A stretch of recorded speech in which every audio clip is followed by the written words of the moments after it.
Hi guys, my name is James Walton. For the last 7 years, I've been the pastor over the 4th through 6th grade ministry, and my wife and I are now moving on to something new where we're partnering with the organization Youth with a Mission, and we're pioneering a base here in North County. But I'm here with you guys today to share with you on your daily hope for Ezra chapter 3. This is a really cool chapter where we see the people of Israel getting to return to their home country, to their home place where they've been in exile from over the last 70 years in Babylon. And they've received a grant and a permission from the Persian king to go there and rebuild their temple. So they've gotten settled in their towns. And then on the 7th month, it says that they came together to Jerusalem as one people. They showed up.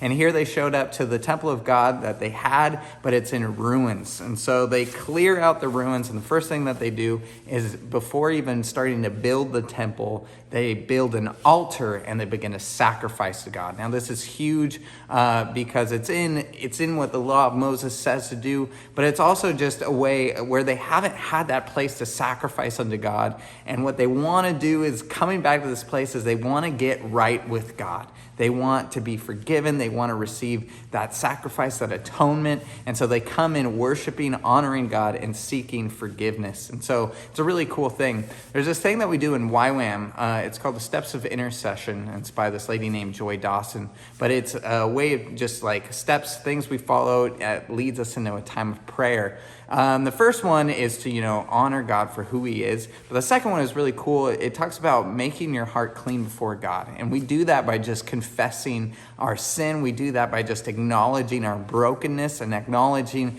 that we're not right so that we can get right with God. And that's what the people of Israel are doing here. They want to get right with God. They want to deal with their sin. Now, for the Israelites, they needed that altar. They needed that place to sacrifice in order to do that. But for you and I, we have the blood of Jesus that has an all-sufficient sacrifice towards us. And so we just get to acknowledge that, confess our sin, and receive forgiveness and be clean before God. We don't have to do anything. We can't even earn it, but we do need to acknowledge that we are sinners and receive his forgiveness. And so I encourage you, wherever you go to meet to God, clean your heart before him so that there's nothing in between you. Confess your sin to one another, and let his forgiveness cleanse you from that so that there's nothing in between you and your relationship with God.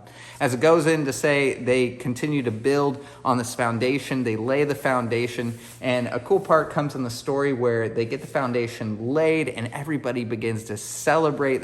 Everybody has clinging cymbals that they're going on, and people are shouting for joy. But there's something else that's interesting that's happening here. And it happens, I believe in verse 9. But it says, "But many of the older priests and Levites and family heads who had seen the former temple wept aloud when they saw the foundation of this temple being laid, while many others shouted for joy." And it says that the shouts for joy and weeping were so loud that they could not distinguish between two of them. I thought this was a really interesting aspect and just an imagery of, people celebrating, but also people crying in this moment of the foundation of this temple being laid. And I want to talk a little bit about that. I want to talk, why are these people weeping?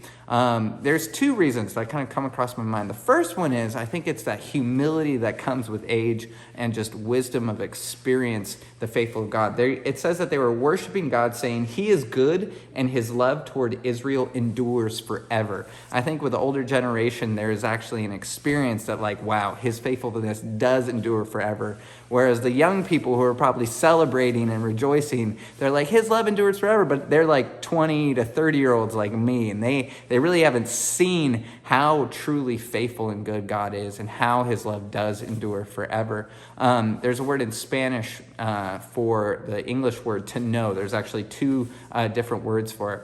And one is to know about by factually knowing about something, and the other one is to know personally. And so you can say, I know about that person, but then there's another one to say, no, I know that person from relationship. I've experienced them. And I think in this element, the young people are celebrating, wow, God is good, is faithful, but they're like kind of factually saying that, even celebrating this circumstance. But with the wisdom of the older generation, they're saying we've experienced the faithfulness of God. And that's such a remarkable thing. So that's why I think it is really the main reason why they're weeping. But there's actually something else going on in this narrative that we see from other prophets.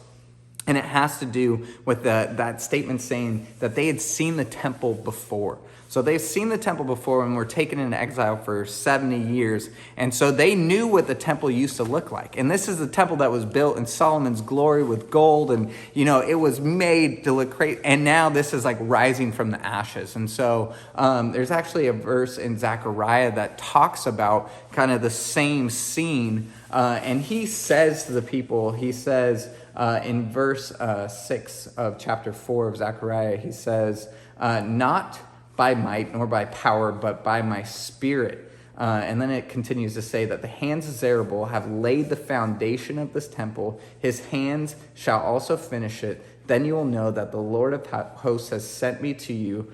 For who has despised the day of small things? So this is a small thing. It's not like it was, but God is doing it. And I think we can take that as an encouragement. When we see God doing something new or doing something different, we shouldn't be like, back in my day, but rather we can acknowledge that it's not by man's power or will, but it's by the Spirit of God, and that we can recognize God is doing something new. So I hope Ezra chapter 3 in this story encourages you and blesses you. Practically, when we approach God, let's get a clean heart as we go before him. And then as we worship, that God truly is, he is good and his love endures forever. Whether we're celebrating that for the first time or whether we've seen that faithful and true throughout the years of our lives. Also, want to encourage you, if you know any 4th through 6th graders, we have an amazing class called What's the Story coming up. And it's a great way for students to get a proper understanding of how these little books of the Bible all fit into God's big story. Mark Freestad's teaching it, and it actually is done with parents along tow. So if you want to facilitate amazing conversation with your students, definitely check out this class for our 4th through 6th graders. God bless you guys. Take care.